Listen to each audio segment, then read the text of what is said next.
Peace and blessings, everyone. I am back. I deleted my videos simply because I felt that I was doing it majority for views. I left my shorts on there because they're just shorts, but my other videos, I was doing them out of my own self-worth and trying to sound high and mighty and get praise from men and not doing it out of the love for trying to show people the truth, which is in Yahusha HaMashiach, Jesus Christ, and that the word of Yahuwah, God, that his word is living. So now I just want to try to get back into it. Um, Aside from that as well, I was committing in sin back and forth. Like I would do a video there, then when temptation came, I caved into it, uh, and I just kept falling over and over again. Now I want to try again, but um, learn from my mistakes and endure to the end as he has called us to do. With that being said, um, I've had several channels, not several, but I would say just two really, um, that say that we need to really read the Old Testament or the First Covenant. And, I never disagreed on it. Well, I probably did way before I really understood the Bible and all that. But what I'm trying to say is that in this content creator's videos, he discussed that this is how we truly understand our Father in Heaven's desires and what he wants for us. Even his son constantly says that we need to, that he's not here to destroy the Torah. He's not here to destroy the law. He was just here to fulfill it. That's all. And that we need to also still abide in the law. Now, I am not saying that the law will save us. All I am saying is the law helps us please the Father, show us that we truly do love him. As his son said, if you love me, you will keep my commands. And I still don't understand that. Why is it that we as the final generation or the end times generation, we feel that we don't need to keep the law, but yet because Jesus saved us. Let's say it like that. Because Jesus saved us, we don't have to keep the law. But yet Jesus himself kept the law and his disciples. So what makes us better than them? That's what I'm just trying to figure out from most people. Now, aside from that, as I've been growing stronger in my faith and reading the Word, I finally finished the entirety of the Second Testament or the Second Covenant. And I believe it was Satan always constantly trying to avoid us from reading the first or the law, simply because he knows that if we understood the law and the commands, our households, our as individuals, we wouldn't abide into the worldly things anymore. We would stop in our tracks from what we do as what the world does and stop trying to be like the rest of everyone else and serve our Father in heaven the way he wants us to, which is to follow his commands. He knows that it would really solve a lot of things. But it's because of that. That's why he has caused so much confusion in making people, a lot of lukewarm churches, to believe that we don't need to abide by the law because Jesus saved us. The law is to keep us from sinning. Now, if you understand the Old Testament, you understand how deep the law really goes. You understand that in those times, when you committed sin, and if you didn't, pretty much when you committed sin, it was death. It was death that you were going to be set to. If you didn't do your sacrifices with the the animals and stuff like that. But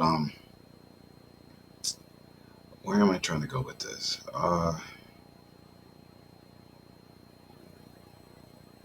The reason that's not happening now is because of his son.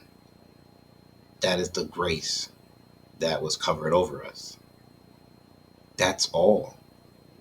So now when we commit sin, it's not death, but it is protected by the blood of his son from his sacrifice. He was the ultimate sacrifice.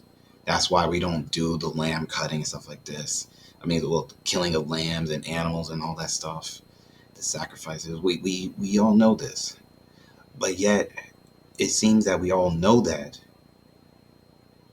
But yet, we still don't know that we're supposed to still keep the Torah, the law.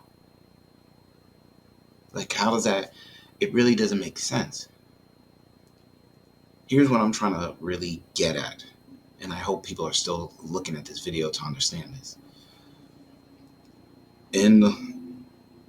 When in the Old Testament, everyone's keeping the law because they know if they don't keep the law, they would, Yahweh, God of Israel, he would move away from them. They know if they did not keep his law, his commands, he would move away from them, and other nations and other people with their mighty ones, their little gods, they can easily take over them. So that's why they kept the law. The law was to make sure they do not fall into sin. And this is the reason why they did the sacrifices and stuff like that. Because when they did mess up, they would do a sacrifice for their atonements of whatever sins they did.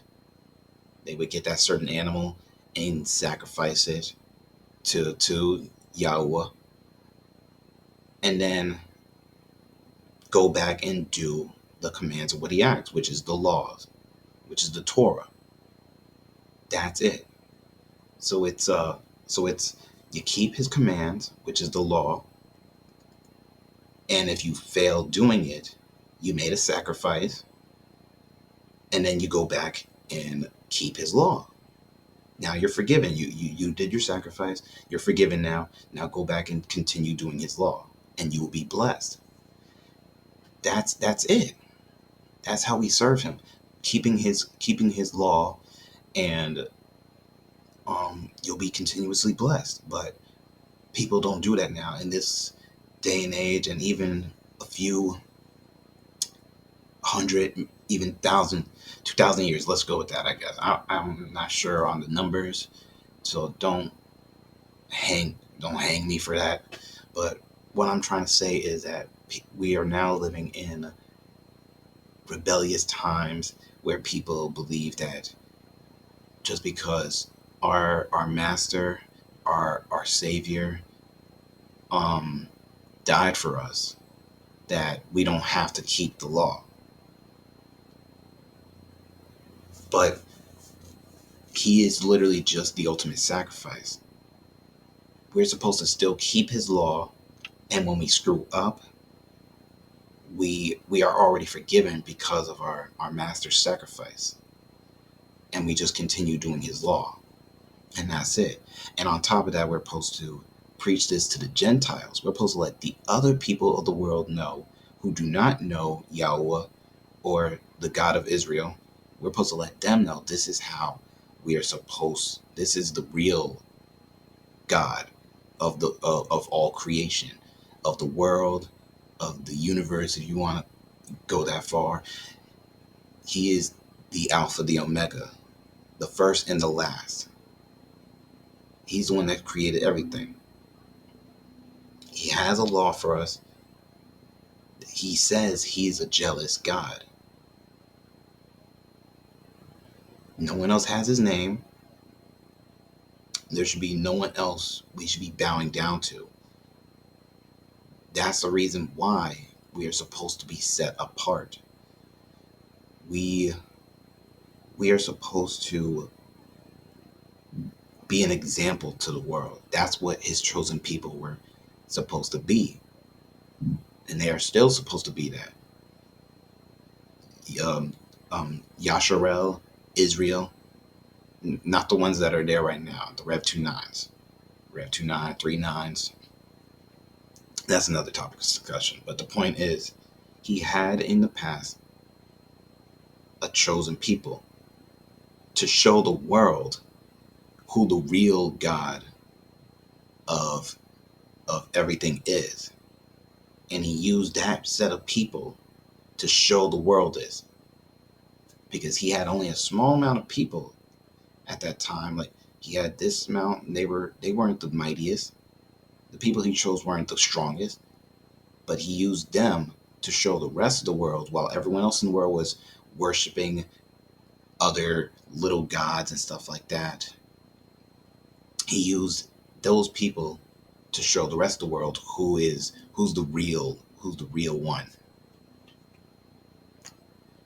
And to show the rest of the world that also, when they wondered about them, this is how they had to present themselves to the world, how they the laws and stuff like that. I guess I'm kind of just rambling now. The point is, what I'm trying to make is that for this video,